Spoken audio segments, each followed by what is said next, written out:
환영합니다. 여러분의 마음 이곳에서 풀고 가세요. 안녕하십니까, 여러분.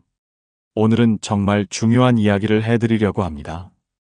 혹시 요즘 밤에 잠을 잘 못 주무시거나 새벽에 자꾸 깨서 이런저런 걱정이 머릿속을 맴도시는 분들 계시죠? 지난주에 저희 상담실에 오신 박모 씨, 71세 할아버지 이야기부터 시작해 보겠습니다. 이분이 하시는 말씀이, 선생님, 저는 왜 새벽 3시만 되면 눈이 번쩍 뜨일까요? 그러면 온갖 걱정들이 밀려와서 아침까지 뒤척이게 됩니다. 라고 하시더라고요. 여러분도 혹시 이런 경험 있으시죠? 낮에는 괜찮다가도 밤이 되면 갑자기 불안해지고 내일 아니 앞으로의 인생이 걱정되고 말입니다. 특히 새벽 2시, 3시쯤이면 더욱 그런 것 같아요. 왜 그럴까요?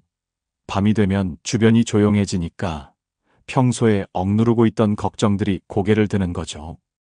오늘 이 영상에서는 65세 이상 어르신들이 가장 많이 걱정하시는 7가지 불안에 대해 솔직하고 현실적으로 이야기해 드리겠습니다. 그리고 무엇보다 중요한 것은 이런 불안들을 어떻게 현명하게 관리해 나갈 수 있는지도 함께 말씀드리겠습니다. 혹시 지금 이 순간에도 마음 한구석에서 뭔가 불안하시다면 끝까지 들어보시기 바랍니다. 분명히 도움이 될 겁니다. 오늘 주제가 마음에 드신다면 구독과 좋아요 눌러주세요.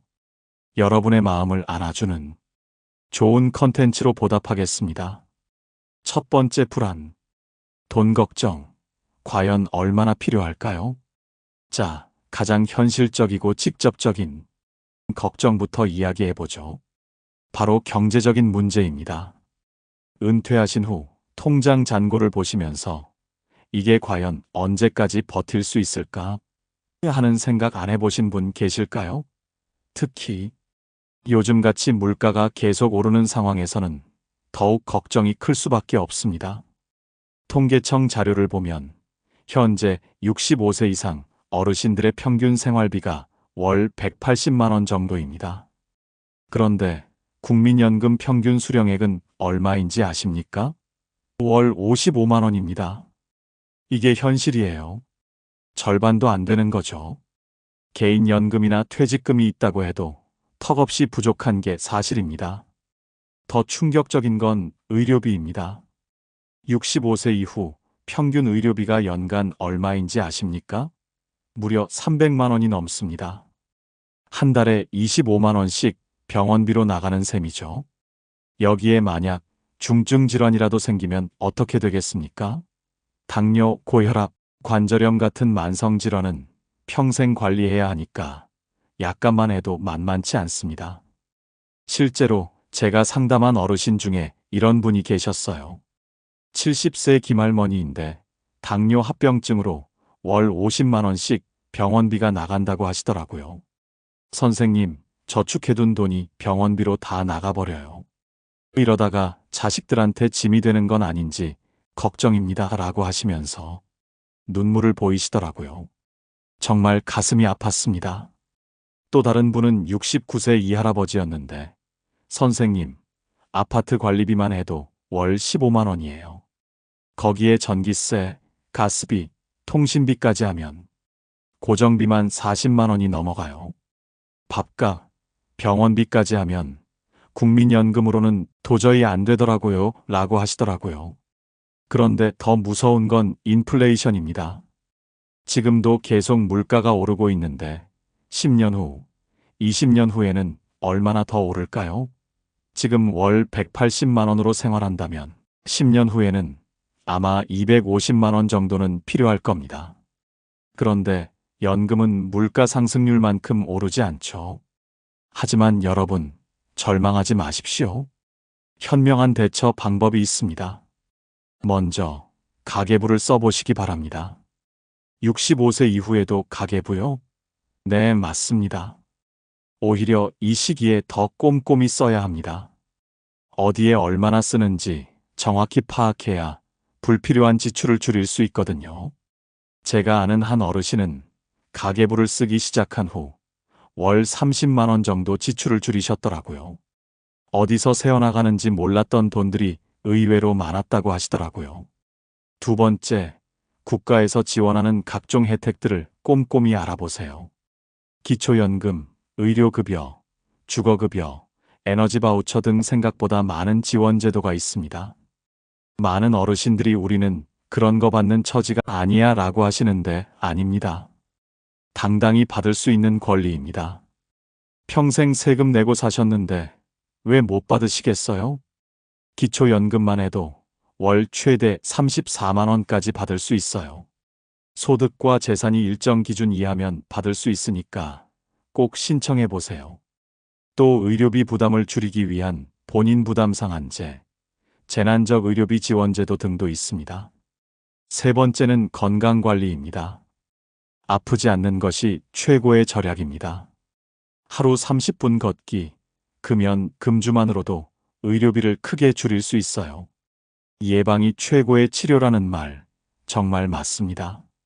건강검진도 꼼꼼히 받으시고, 만성질환이 있으시면 꾸준히 관리하세요. 네 번째는 부업이나 일자리를 찾아보는 것입니다. 요즘은 시니어를 위한 일자리가 많이 생겼어요. 아파트 경비, 학교 급식 도우미, 환경 정리 등 체력적으로 무리하지 않는 선에서 할 수 있는 일들이 있습니다.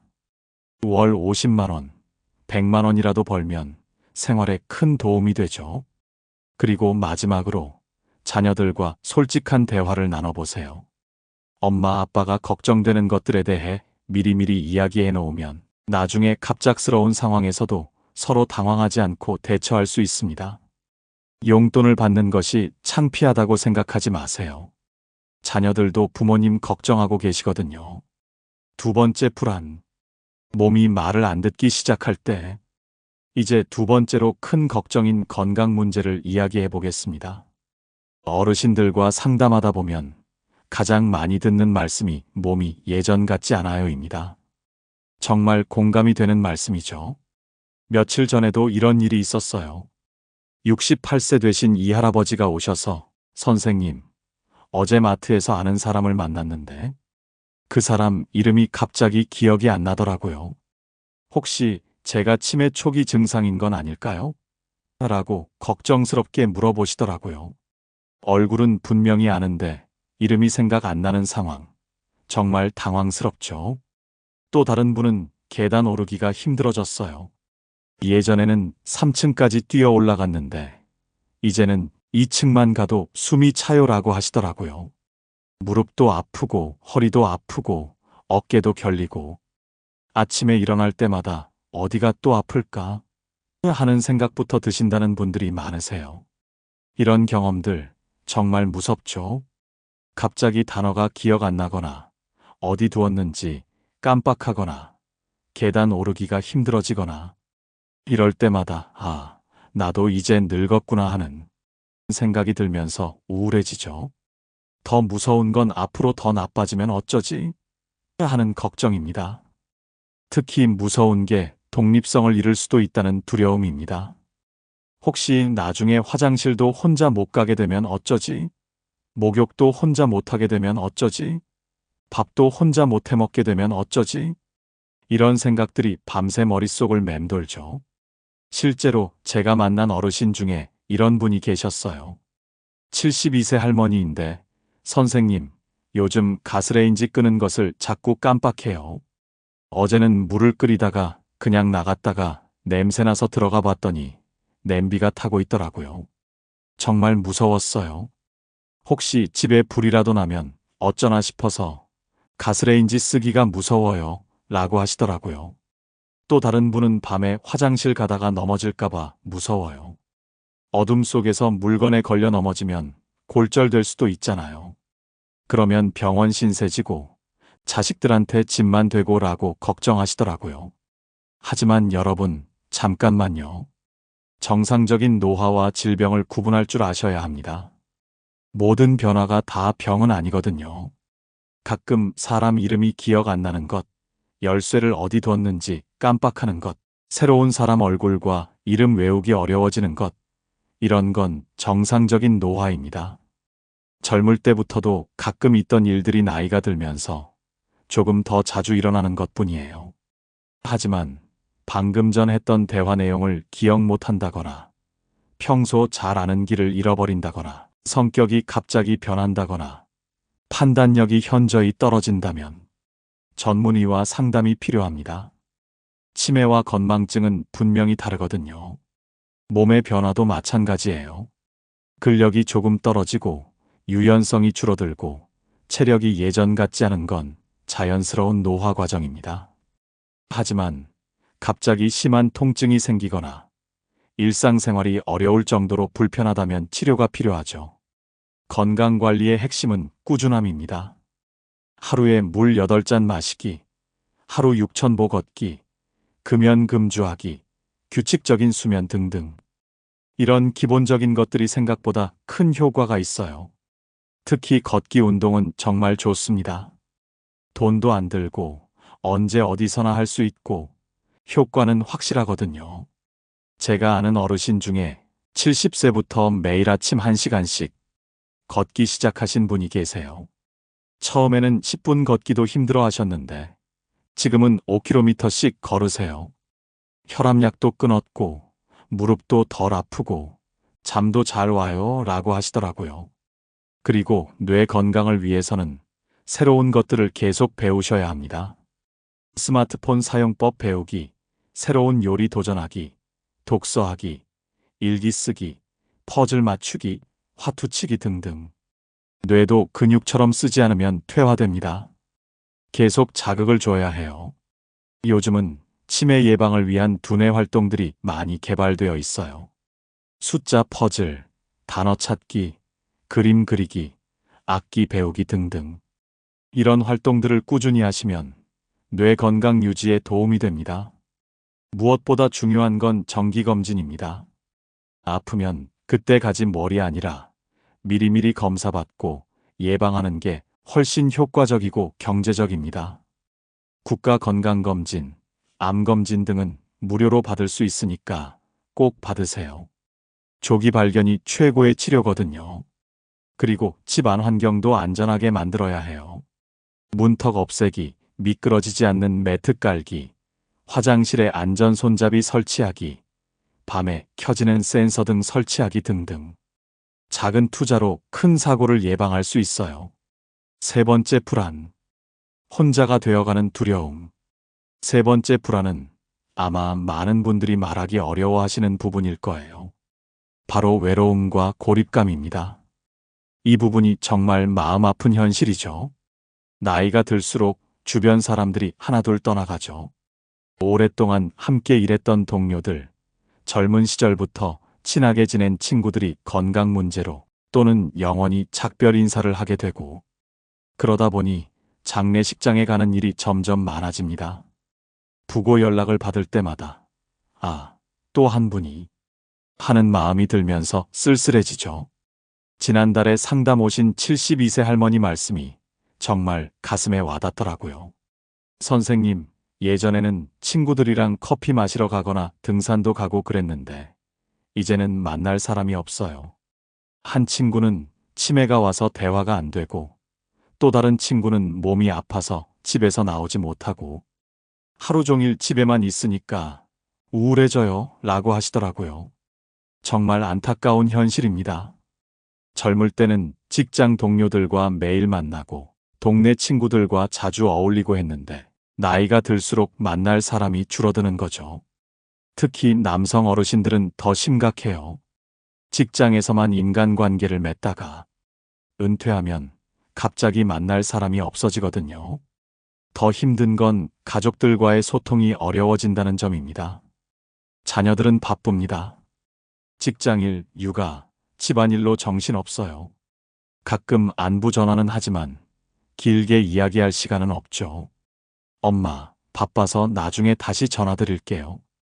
이런 말을 들을 때마다 서운하면서도 이해가 되니까 더 마음이 복잡해요. 손자, 손녀들과의 관계도 예전 같지 않습니다. 어릴 때는 할아버지, 할머니 무릎에 앉아서 옛날 이야기도 듣고 했는데 이제는 스마트폰만 보고 있어요. 말을 걸어봐도 응 하면서 대충 대답하고 가끔 대화하려고 해도 할아버지, 그건 옛날 이야기잖아요 하면서 시큰둥하게 반응하고 세대 차이가 이렇게 클 줄 몰랐어요. 카카오톡 하나 보내려고 해도 복잡하고 온라인 쇼핑이니 인터넷 뱅킹이니 하는 것들은 더더욱 어렵고 젊은 사람들은 다 스마트폰으로 뭐든지 해결하는데 우리는 그게 어려우니까 자꾸 소외되는 느낌이에요. 나만 뒤처지는 건 아닐까? 하는 소외감이 점점 커져가죠. 실제로 저희한테 상담 오신 분 중에 이런 분도 계셨어요. 69세 할아버지인데, 선생님, 요즘 은행 가면 인터넷 뱅킹 쓰세요. 마트 가면 셀프 계산대 쓰세요.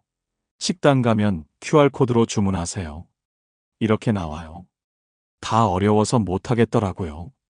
젊은 직원들한테 도움 요청하면 귀찮아하는 것 같고 정말 위축돼요 라고 하시더라고요. 또 코로나19 같은 상황이 생기면 더욱 고립됩니다. 경로당도 못 가고 복지관도 문 닫고 종교 활동도 제한되고 그나마 있던 사회적 접촉마저 끊기니까 정말 답답하죠. 하지만 여러분, 새로운 관계를 만드는 것은 언제든 가능합니다. 나이가 들었다고 해서 새로운 친구를 못 사귈 이유는 없어요. 먼저 지역의 경로당이나 복지관을 적극 활용해 보세요. 요즘은 프로그램이 정말 다양해졌어요. 노래교실, 댄스교실, 요가, 서예, 컴퓨터 교실, 스마트폰 교실, 요리교실, 원예교실 등등. 새로운 취미를 배우면서 자연스럽게 비슷한 관심사를 가진 분들과 친해질 수 있어요. 제가 아는 어르신 중에 70세에 탱고를 배우기 시작하신 분이 계세요. 처음에는 쑥스러워 하셨는데 지금은 탱고 동아리 회장까지 하고 계세요. 새로운 친구들도 생기고 운동도 되고 정말 좋아요 라고 하시더라고요. 종교 활동도 좋은 방법입니다. 교회, 절, 성당 등에서는 어르신들을 위한 모임이 많이 있거든요. 꼭 독실한 신자가 아니어도 참여할 수 있는 봉사활동이나 문화행사들이 많아요. 급식 봉사, 청소 봉사, 행사 도우미 등을 하면서 자연스럽게 사람들과 어울릴 수 있어요. 그리고 자원봉사도 적극 추천드립니다.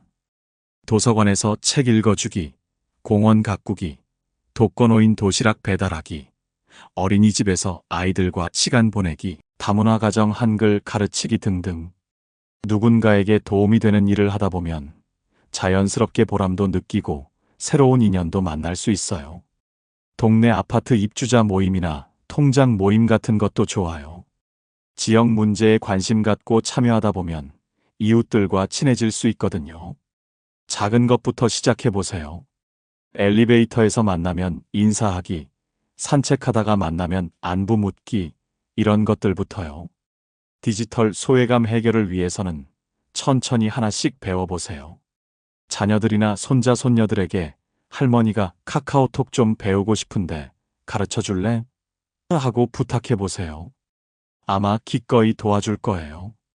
그리고 이런 과정 자체가 가족과의 소통 기회가 됩니다. 요즘은 시니어를 위한 스마트폰 교실도 많아요. 복지관이나 주민센터에서 무료로 가르쳐 주니까 꼭 참여해 보세요. 처음에는 어렵더라도 조금씩 익숙해지면 정말 편리해요. 카카오톡으로 가족들과 대화하고 인터넷으로 정보도 찾고 온라인 쇼핑도 하고 새로운 세계가 열리는 거죠. 네 번째 불안. 나는 이제 무엇을 하며 살아야 할까? 네 번째 불안은 역할 상실과 정체성의 혼란입니다. 40년 가까이 직장 생활을 하시다가 갑자기 은퇴하시면 이제 뭘 하고 살지? 하는 공허함이 찾아오죠. 이 부분이 생각보다 많은 어르신들이 겪는 어려움이에요. 특히 남성 어르신들이 이런 어려움을 많이 겪으십니다. 회사에서는 과장님, 부장님, 사장님 하며 대우받다가 갑자기 그냥 김아저씨, 박할아버지가 되는 거죠. 사회적 지위와 역할이 사라지면서 자존감도 함께 흔들리게 됩니다. 나는 누구인가? 나의 존재 가치는 뭔가? 이런 근본적인 질문들이 머릿속을 맴돌아요. 며칠 전에 상담 오신 66세 전모 씨 이야기를 해드릴게요. 이분이 선생님 정말 갑갑해요. 40년간 회사 다니면서 바쁘게 살았는데 갑자기 할 일이 없으니까 뭘 해야 할지 모르겠어요. 집에만 있으니까 아내랑 24시간 붙어 있게 되는데 서로 스트레스 받아요. 그렇다고 나갈 때도 마땅치 않고 친구들 만나서 술 마시는 것도 한계가 있고 라고 하시더라고요. 정말 공감되는 말씀이죠. 평생 바쁘게 살다가 갑자기 할 일이 없으니까 시간이 너무 길게 느껴져요. 아침에 일어나서 오늘 뭐 하지? 하는 생각부터 드는 거죠. TV 보기도 지겹고 신문 읽기도 금방 끝나고 하루가 이렇게 길 줄 몰랐다는 분들이 정말 많으세요. 더 힘든 건 배우자와의 관계 변화예요. 남편이 퇴직하면 아내는 매일 집에만 있으니까 답답해 죽겠어요 라고 하고 남편은 집에 있으니까 할 일이 없어서 우울해요 라고 해요. 서로 스트레스 받는 상황이 되는 거죠. 제가 상담한 부부 중에 이런 경우가 있었어요. 남편이 퇴직한 후 매일 아내를 따라다니면서 뭐해? 어디가? 라고 물어보니까 아내가 숨 막혀 죽겠다고 하더라고요. 반대로 아내가 외출하면 남편은 혼자 집에 있기 싫어서 어디 가는데 나도 데려가라고 하고 이런 식으로 갈등이 생기는 거예요. 손자 손녀들과의 관계에서도 어려움을 겪으시죠? 좋은 뜻으로 조언해 주려고 하면 할아버지, 그건 꼰대 같은 소리야 라는 말을 들어요. 우리 때는 말이야 라고 시작하는 순간 벌써 분위기가 어색해지고 세대 차이를 실감하는 순간들이 많아지죠. 또 다른 어르신은 이런 말씀을 하시더라고요. 손자가 컴퓨터 게임만 하고 있길래 밖에 나가서 놀아라라고 했더니 할아버지는 몰라요. 요즘엔 친구들과 온라인으로 만나는 거예요 라고 하더라고요. 내 말이 틀렸나 싶어서 기가 죽었어요. 사회적으로도 소외감을 느끼시죠? 젊은 사람들은 빠르게 변하는 기술을 따라가는데 우리는 그게 어려우니까 뒤처지는 느낌이 들어요. 스마트폰 하나 제대로 못 다루니까 나는 이제 쓸모없는 사람인가 하는 생각까지 들게 되고요. 하지만 여러분, 이 시기는 위기이자 기회입니다. 새로운 역할과 정체성을 만들어갈 수 있는 소중한 시간이기도 해요. 지금까지는 남의 시간, 회사 시간으로 살았다면 이제는 온전히 내 시간으로 살 수 있는 기회거든요. 먼저 평생 하고 싶었지만 바빠서 못했던 일들을 찾아보세요. 그림 그리기, 악기 배우기, 글쓰기, 요리, 원예, 사진 찍기, 등산, 낚시 등등. 새로운 분야에 도전해 보시는 거죠. 나이가 들어서 새로운 것을 배우면 안 되는 법은 없어요. 제가 아는 어르신 중에 68세에 그림을 시작해서 지금은 개인 전시회까지 여시는 분이 계세요. 평생 붓 한 번 안 잡아봤는데 이렇게 재미있을 줄 몰랐다고 하시더라고요. 처음에는 선 하나 그리는 것도 어려워하셨는데 꾸준히 배우시더니 정말 멋진 작품들을 그리세요. 또 다른 분은 70세에 하모니카를 배우기 시작하셨어요. 젊을 때 음악에 소질이 있었는데 먹고 살기 바빠서 포기했었거든요. 이제라도 배우니까 너무 좋아요. 라고 하시면서 정말 즐거워하시더라고요. 지금은 경로당에서 하모니카 선생님까지 하고 계세요. 또 다른 방법은 멘토 역할을 하는 것입니다. 오랜 경험과 지혜를 젊은 세대에게 전수하는 거죠. 요즘은 시니어 멘토링 프로그램이 많아요. 창업을 준비하는 젊은이들에게 조언해주거나 새내기 직장인들에게 업무 노하우를 알려주거나 취업 준비하는 학생들에게 면접 요령을 가르쳐주는 일들 말이에요. 실제로 한 어르신은 평생 건설업에 종사하셨는데 퇴직 후에 건설 관련 창업을 준비하는 젊은이들의 멘토가 되셨어요. 40년간 쌓인 경험을 나눠주니까 정말 보람 있어요. 젊은이들도 고맙다고 하고 나도 여전히 쓸모있는 사람이라는 느낌이 들어요 라고 하시더라고요. 자원봉사도 새로운 역할을 찾는 좋은 방법입니다. 어린이집에서 책 읽어주기, 다문화 가정 아이들 한글 가르쳐주기, 복지시설에서 어르신들과 시간 보내기, 병원에서 환자 돌봄 도우미 하기 등등. 누군가에게 필요한 사람이 되는 것만큼 보람 있는 일이 또 있을까요? 한 할머니는 동네 어린이집에서 매주 2번씩 아이들에게 옛날 이야기를 해주세요. 아이들이 할머니 또 언제 와요? 라고 물어볼 때마다 정말 기뻐요. 내가 누군가에게 필요한 사람이라는 걸 느껴요 라고 하시더라고요. 배우자와의 관계 개선을 위해서는 각자의 영역을 만드는 게 중요해요. 24시간 붙어 있으면 서로 답답하니까 각자 하고 싶은 일을 찾아서 하는 시간을 갖는 거죠. 남편은 등산 동호회에 가입하고 아내는 요가 교실에 다니고 이런 식으로요. 손자 손녀들과의 관계에서는 가르치려 하지 말고 함께 배우려 하세요. 할아버지도 요즘 것 좀 배우고 싶은데 가르쳐 줄래? 이렇게 접근하면 훨씬 좋아요. 아이들도 할아버지, 할머니에게 뭔가를 가르쳐 주는 것을 좋아하거든요. 5번째 불안. 가족과의 미묘한 관계 변화. 5번째로 이야기할 불안은 가족 관계의 변화입니다. 이 부분이 참 미묘하고 복잡해요. 가족이니까 솔직하게 이야기하고 싶기도 하고, 그렇다고 너무 부담 주고 싶지도 않고, 이런 미묘한 감정들이 얽혀 있어서 더 어려워요. 예전에는 부모님이 자녀들에게 용돈을 주셨죠. 명절 때마다 이거 받아라, 애들 과자 사 먹어라 하면서 용돈 봉투를 주는 게 당연했어요. 그런데 이제는 반대로 자녀들이 용돈을 드리는 상황이 되었어요. 물론 고마운 일이지만 마음 한편으로는 내가 이제 자식들 신세를 지는구나 하는 생각이 들면서 복잡하죠. 실제로 상담 오신 어르신 중에 이런 분이 계셨어요. 선생님, 아들이 매달 용돈을 가져다 줘요. 고맙기는 한데 받을 때마다 마음이 무거워요. 평생 자식들 뒷바라지하느라 고생했는데 이제는 거꾸로 신세지는 기분이에요 라고 하시더라고요. 또 다른 어르신은 딸이 엄마 필요한 거 있으면 말해요 라고 하는데 뭘 달라고 말하기가 쉽지 않아요. 괜히 부담 주는 것 같고 그렇다고 필요한 게 없는 것도 아니고 참 애매해요 라고 하시더라고요. 며느리나 사위와의 관계는 더 조심스럽죠. 친자식이 아니다 보니까 눈치를 보게 되고 괜히 간섭하는 것 같아서 말하고 싶은 것도 참게 되고 특히 손자 손녀 교육 문제에서는 세대 차이가 크게 나타나요. 한 할머니는 이런 고민을 털어놓으셨어요. 손자가 밥을 안 먹고 과자만 먹으려고 해서 밥 먼저 먹어야지라고 했더니 며느리가 요즘엔 아이들 자율성을 존중해줘야 해요 라고 하더라고요.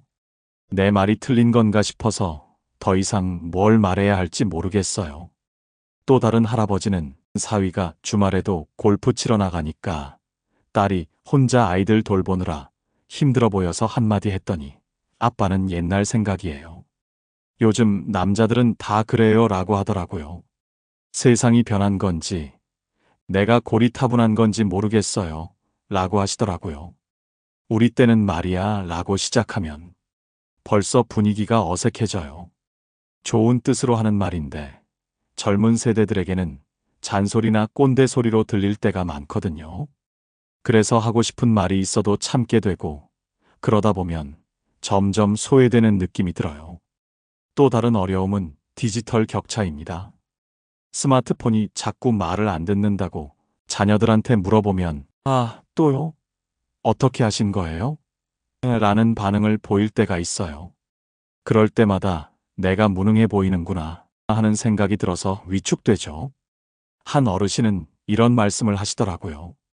카카오톡에서 사진 하나 보내려고 해도 어디서 어떻게 해야 하는지 모르겠어요. 아들한테 물어봐도 그런 것도 몰라요? 라는 식으로 대답해서 기분이 상해요. 그럼 더 이상 묻기도 싫어지고 명절이나 가족 모임 때도 미묘한 갈등이 생겨요.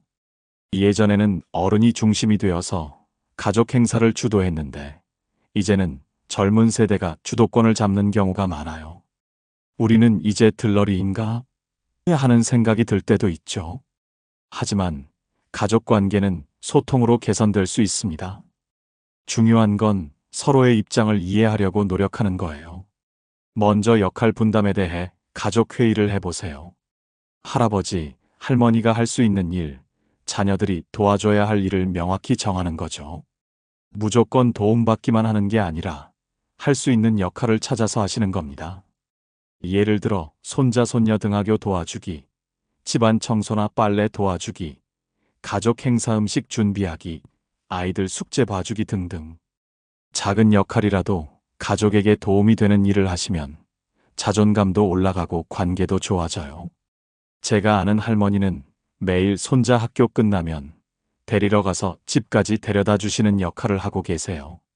며느리가 직장에 다니니까 내가 이 정도는 도와줘야지 라고 하시면서 정말 기쁘게 하세요. 손자도 할머니와 함께 오는 시간을 좋아하고요.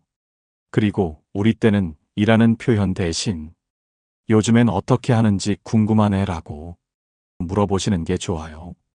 젊은 세대의 방식을 이해하려고 노력하는 모습을 보여주시는 거죠. 그러면 요즘엔 이렇게 해요 라고 친절하게 설명해 줄 거예요. 예를 들어 요즘 아이들 교육은 어떻게 하는지 궁금해. 우리 때와는 많이 다르겠지? 라고 물어보면 네, 요즘엔 이런 방식으로 해요 라고 설명해 줄 거예요. 그러면 자연스럽게 대화가 이어지고 서로 이해할 수 있게 되죠. 디지털 기기 사용법을 배울 때도 미안하다, 또 물어봐서 라고 하지 마시고 고마워, 가르쳐줘서 라고 표현해 보세요. 가르쳐주는 사람도 기분이 좋아져요.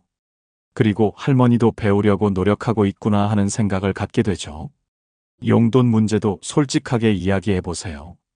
고맙기는 한데 받을 때마다 마음이 무거워진다고 말씀드리면 자녀들도 그런 마음이셨구나 하고 이해할 거예요. 그러면 엄마 아빠가 우리한테 해주신 것들을 생각하면 이 정도는 당연한 거예요 라고 말해줄 거고요. 6번째 불안. 건강한 마무리에 대한 고민. 이제 가장 무거운 주제를 이야기해야겠네요. 바로 죽음에 대한 불안입니다. 이 주제는 많은 분들이 피하고 싶어 하시지만 현실적으로 생각해 봐야 할 문제이기도 해요. 65세가 넘으면서 자연스럽게 남은 시간에 대해 생각하게 되죠. 통계적으로 보면 평균 수명이 80세 정도니까 나도 이제 10년, 15년 정도 남았구나 하는 생각이 들어요. 물론 더 오래 사실 수도 있지만 막연하게 죽음이라는 것이 멀지 않은 미래의 일처럼 느껴지기 시작하죠. 동년배 지인들의 부고 소식이 들려올 때마다 더욱 실감이 나요. 저 사람이 벌써 하는 생각과 함께 다음은 나일 수도 있겠구나 하는 생각이 들어요. 특히 같은 또래이거나 나보다 어린 사람의 부고를 들을 때는 정말 충격적이죠. 며칠 전에 상담 오신 어르신도 이런 말씀을 하시더라고요. 선생님, 작년 한 해 동안 동창 4명이 세상을 떠났어요. 모두 건강해 보였던 친구들인데 장례식장에 갈 때마다 다음은 누구 차례일까 하는 생각이 들어서 무서워요. 특히 밤에 잠들기 전에 이런 생각들이 많이 떠오르죠. 내가 죽으면 가족들이 어떻게 될까? 장례는 어떻게 치를까? 재산 정리는 제대로 해뒀나? 아직 못다 한 말은 없나? 이런 걱정들이 머릿속을 맴돕니다. 실제로 한 할아버지는 이런 고민을 털어놓으셨어요. 밤마다 잠들기 전에 혹시 내가 자다가 그냥 안 깨면 어쩌지? 하는 생각이 들어요. 그러면 가족들이 얼마나 당황하겠어요? 특히 아내 혼자 모든 걸 처리해야 하는데 뭘 어떻게 해야 하는지 잘 모르거든요. 또 다른 할머니는 자식들이 내 장례 때문에 싸우지는 않을까 걱정돼요. 누가 상주할 것인지, 어디서 장례를 치를 것인지, 매장할 것인지, 화장할 것인지 미리 정해놓지 않으면 자식들이 어려워할 것 같아요 라고 하시더라고요. 요즘은 존엄사나 연명치료에 대한 고민도 많으시죠. 의식 없이 기계에 의존해서 연명하고 싶지 않다는 분들도 계시고 끝까지 살고 싶다는 분들도 계시고 정답이 없는 어려운 문제예요. 한 어르신은 TV에서 식물인간 상태로 몇 년씩 있는 사람들 보면 정말 무서워요. 나는 그런 상태가 되고 싶지 않은데 그렇다고 가족들한테 나를 그냥 보내달라고 말하기도 어렵고 라고 하시더라고요. 경제적인 부담도 걱정이에요. 장례 비용이 만만치 않거든요. 요즘 장례 한 번 치르는데 1천만 원은 기본이고 좀 제대로 하려면 2천만 원도 넘게 들어요. 내 장례비 때문에 자식들이 경제적 부담을 지면 어쩌지? 하는 걱정도 들죠. 상속 문제도 복잡해요. 재산이 많지 않아도 집 하나 예금 조금 있으면 자식들 사이에 갈등이 생길 수 있거든요. 누가 집을 가질 것인가? 예금은 어떻게 나눌 것인가? 이런 문제들 때문에 가족이 싸우는 경우도 많아요. 하지만 이런 주제들을 미리 생각해두고 준비해두는 것은 현명한 일입니다. 피한다고 해서 없어지는 문제가 아니거든요. 먼저 유언장을 작성해 보세요. 꼭 재산이 많아야 하는 게 아니에요. 자녀들에게 하고 싶은 말, 가족들이 서로 사랑하며 지냈으면 좋겠다는 바람, 고마웠던 사람들에 대한 감사 인사. 같은 내용도 중요한 유산이 될 수 있어요. 한 할아버지는 유언장에 이런 내용을 쓰셨어요. 얘들아, 아빠가 부족해서 많은 것을 해주지 못했지만 너희들이 자랑스럽다. 서로 도우며 화목하게 살아라. 그것이 아빠가 바라는 것이다. 정말 감동적이었어요. 사전 의료 의향서도 작성해 보시기 바랍니다. 본인이 의식이 없을 때 어떤 치료를 받고 싶은지 또는 받고 싶지 않은지를 미리 밝혀두는 거죠. 이렇게 해두면 나중에 가족들이 어려운 결정을 내릴 때 도움이 됩니다. 그리고 가족들과 이런 주제에 대해 대화를 나눠보세요. 처음에는 어색하고 무거울 수 있지만 미리 이야기해두면 정말 도움이 돼요. 아빠는 화장을 원한다. 엄마는 장례식을 간소하게 치르고 싶다. 병원에서 무의미한 연명 치료는 하지 않았으면 좋겠다. 이런 의견들을 미리 알려주는 거죠. 장례에 대한 본인의 희망사항도 미리 알려주세요. 화장을 원하시는지 매장을 원하시는지, 장례식은 간소하게 하고 싶으신지, 종교적 의식을 원하시는지, 특별히 부탁하고 싶은 것이 있는지 등등. 이런 것들을 미리 정해두면 가족들도 혼란스러워하지 않고 차근차근 준비할 수 있어요. 장례보험이나 상조의 가입도 고려해 보세요. 경제적 부담을 줄일 수 있거든요. 월 3만 원, 5만 원씩 납입해서 나중에 장례 비용을 충당하는 거죠. 자녀들에게 경제적 부담을 주지 않으면서도 체면 있는 장례를 치를 수 있어요. 무엇보다 중요한 건 남은 시간을 의미 있게 보내는 것입니다. 가족들에게 사랑한다는 말 자주 하기, 고마웠던 사람들에게 감사 인사하기, 하고 싶었던 일들 하나씩 실행해보기, 좋은 추억 많이 만들기 등등. 죽음을 두려워만 할 것이 아니라 그때까지 얼마나 잘 살 것인가에 집중하는 게 더 중요해요. 매일매일을 소중하게 여기고 감사하는 마음으로 살면서 후회 없는 인생을 만들어가는 거죠. 지금까지 65세 이상 어르신들이 겪으시는 주요 불안들을 살펴봤습니다. 경제적 걱정, 건강 문제, 외로움, 역할 상실, 가족 관계의 변화, 그리고 죽음에 대한 두려움까지 정말 많은 것들이 마음을 무겁게 하죠. 혹시 이 영상을 보시면서 맞아, 나도 그런 생각했었어. 아, 나만 이런 게 아니구나 하신 분들 많으실 것 같아요. 그런 분들께 먼저 말씀드리고 싶은 건 당신만 그런 게 아니다라는 점입니다. 이런 불안들은 나이가 들면서 자연스럽게 생기는 감정들이에요. 나약해서도 아니고 부정적으로 생각해서도 아닙니다.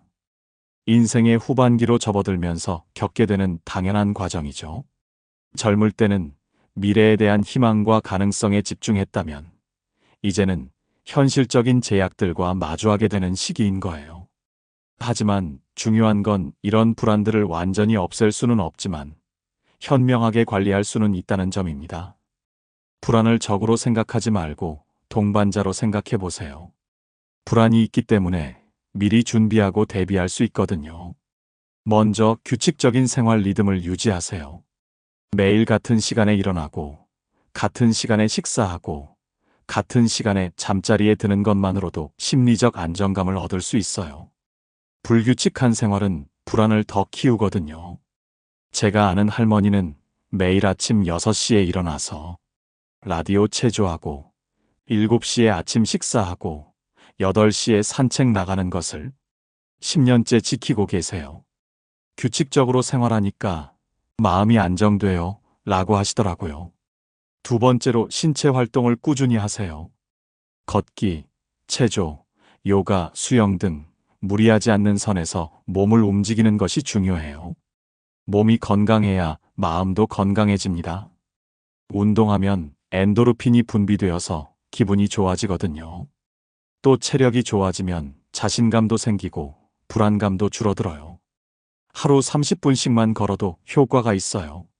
처음에는 10분부터 시작해서 점차 늘려가시면 돼요. 혼자 걷기 심심하시면 가족이나 친구와 함께 걸으시거나 라디오 들으면서 걸으셔도 좋아요. 제가 아는 할아버지는 75세에 수영을 배우기 시작하셨어요. 물이 무서웠는데 용기 내서 배워보니까 정말 좋더라고요. 관절에도 좋고 전신 운동이 되고 스트레스도 풀려요라고 하시면서 지금도 일주일에 3번씩 수영장에 다니세요. 세 번째는 사회적 관계를 유지하는 것입니다. 혼자 있는 시간이 너무 많으면 부정적인 생각이 증폭되기 쉬워요. 사람과의 만남과 대화가 정말 중요합니다. 가족, 친구, 이웃과의 관계를 소중히 여기고 새로운 인연도 만들어 보세요. 경로당, 복지관, 종교시설 등을 적극 활용하시고 취미 활동이나 동호회에도 참여해 보세요. 처음에는 낯설고 어색할 수 있지만 조금만 용기 내시면 좋은 사람들 많이 만날 수 있어요. 네 번째는 새로운 것을 배우고 도전하는 마음가짐입니다. 나이가 들었다고 해서 배움을 멈출 이유는 없어요. 뇌는 평생 새로운 것을 학습할 수 있거든요. 새로운 취미, 새로운 기술을 배우면서 성취감을 느껴보세요. 그러면 나도 아직 할 수 있는 것이 많구나 하는 자신감이 생겨요. 스마트폰 사용법, 컴퓨터, 외국어, 악기, 그림, 요리, 원예 등등 배울 수 있는 것들이 정말 많아요. 완벽하게 배우려고 부담 갖지 마시고 재미있게 배우시면 돼요. 다섯 번째는 감사하는 마음을 갖는 것입니다. 지금까지 살아오면서 경험한 좋은 일들, 만난 좋은 사람들, 이루어낸 성과들을 떠올려 보세요. 불안에 사로잡혀 있을 때는 이런 긍정적인 것들이 잘 보이지 않지만 의식적으로 찾으려고 노력하면 분명히 있습니다. 매일 저녁에 오늘 감사했던 일 3가지를 생각해보는 습관을 만들어 보세요. 작은 것이라도 좋아요.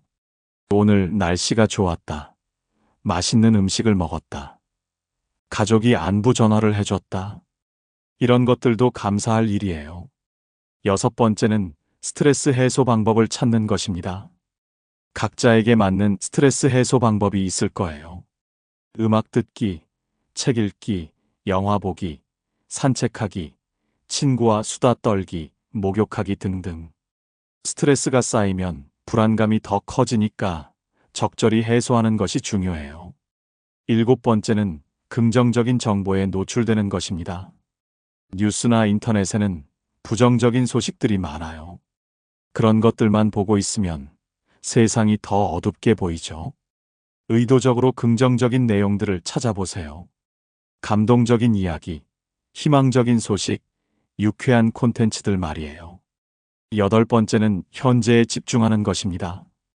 불안은 주로 미래에 대한 걱정에서 나와요. 나중에 어떻게 되면 어쩌지? 이런 생각들 말이에요. 하지만 미래는 아무도 알 수 없어요. 지나치게 미래를 걱정하기보다는 현재 이 순간에 집중해 보세요. 지금 이 순간 나는 괜찮다. 오늘만 잘 살면 된다. 이런 마음가짐으로요. 아홉 번째는 작은 목표를 세우고 달성하는 것입니다. 큰 목표보다는 작고 실현 가능한 목표를 세워보세요. 이번 주에는 매일 산책하기, 이번 달에는 책 1권 읽기, 손자에게 편지 쓰기, 이런 작은 목표들을 달성하면서 성취감을 느껴보세요. 마지막으로 전문가의 도움을 받는 것을 두려워하지 마세요. 상담사, 의사, 사회복지사 등 도움을 줄 수 있는 사람들이 많이 있어요. 이 나이에 무슨 상담이야 라고 생각하지 마시고 필요하면 언제든 도움을 요청하세요. 혼자 끙끙 앓는 것보다 전문가와 이야기하면 훨씬 마음이 가벼워져요. 우울감이 지속되거나 불안감이 일상생활에 지장을 줄 정도로 심하다면 반드시 전문가의 도움을 받으시기 바라요. 정신건강의학과에 가는 것을 부끄러워하지 마세요. 감기 걸리면 내과 가는 것처럼 자연스러운 일이에요. 여러분, 정말 긴 시간 동안 함께 해주셔서 감사합니다. 오늘 이야기한 내용들이 결코 가볍지 않았을 거라는 걸 알고 있어요. 아마 무거운 주제들이어서 보시면서 마음이 복잡하셨을 수도 있겠어요. 혹시 이런 걸 왜 굳이 생각해야 하나? 하는 생각도 드셨을 거고요. 하지만 기억해 주세요. 이런 불안들을 인정하고 받아들이는 것이 해결의 첫걸음이라는 것을요. 모른 척하고 외면한다고 해서 없어지는 게 아니거든요. 오히려 정면으로 바라보고 현실적으로 준비할 때 마음이 더 편해져요. 그리고 무엇보다 중요한 건 65세 이후의 삶도 충분히 의미 있고 아름다울 수 있다는 것입니다. 불안이 있다고 해서 불행한 게 아니에요. 젊을 때는 젊을 때의 고민이 있었고 중년에는 중년의 고민이 있었듯이 지금은 지금의 고민이 있을 뿐이에요. 실제로 많은 어르신들이 이 시기를 제2의 인생이라고 부르시잖아요. 의무와 책임에서 조금 자유로워지면서 진정 자신을 위한 시간을 가질 수 있는 시기이기도 하거든요. 하고 싶었지만 못했던 일들을 할 수 있고 새로운 취미나 관계를 만들 수 있고 그동안의 경험과 지혜를 젊은 세대에게 전수할 수도 있고요. 제가 상담하면서 만난 어르신들 중에 정말 멋지게 사시는 분들이 많아요. 70세에 대학에 입학하신 할머니, 75세에 봉사활동을 시작해서 지역사회의 어른신으로 존경받는 할아버지, 80세가 넘어서도 새로운 것을 배우고 도전하시는 분들. 이런 분들을 보면 나이는 정말 숫자에 불과하다는 생각이 들어요. 우리는 혼자가 아닙니다. 같은 시대를 살아가는 동년배들이 있고 가족이 있고 지역사회가 있어요. 서로 의지하고 도우면서 이 시기를 슬기롭게 헤쳐나갈 수 있습니다. 혼자 감당하기 어려운 일도 함께하면 할 수 있거든요. 그래서 오늘 여러분께 특별히 부탁드리고 싶은 게 있어요. 댓글로 여러분의 경험과 생각을 나눠주시면 좋겠어요. 나도 이런 고민이 있었는데 이렇게 해결했다든지 이런 방법도 있더라든지 나는 이렇게 생각한다든지 서로의 지혜를 나누면서 함께 성장해 나갔으면 합니다. 혹시 내 이야기가 누군가에게 도움이 될까 하고 망설이지 마세요. 작은 경험이라도 사소한 팁이라도 누군가에게는 큰 도움이 될 수 있어요. 우리는 모두 인생의 선배이자 동시에 이 시기를 처음 겪는 초보이기도 하거든요. 서로 배우고 가르치면서 함께 갈 수 있으면 좋겠어요. 그리고 주변에 비슷한 고민을 하시는 분들이 계시다면 이 영상을 공유해 주세요. 혼자 끙끙 앓지 말고 함께 이야기하면서 해결책을 찾아나가는 것이 훨씬 좋거든요. 아, 나만 이런 게 아니구나 하는 위안을 받으실 수도 있고 이런 방법도 있네 하는 새로운 아이디어를 얻으실 수도 있을 거예요. 마지막으로 한 가지 더 말씀드리고 싶어요. 불안하다고 해서 자신을 탓하지 마세요. 나는 왜 이렇게 걱정이 많을까? 다른 사람들은 괜찮은 것 같은데 나만 유난스러운가?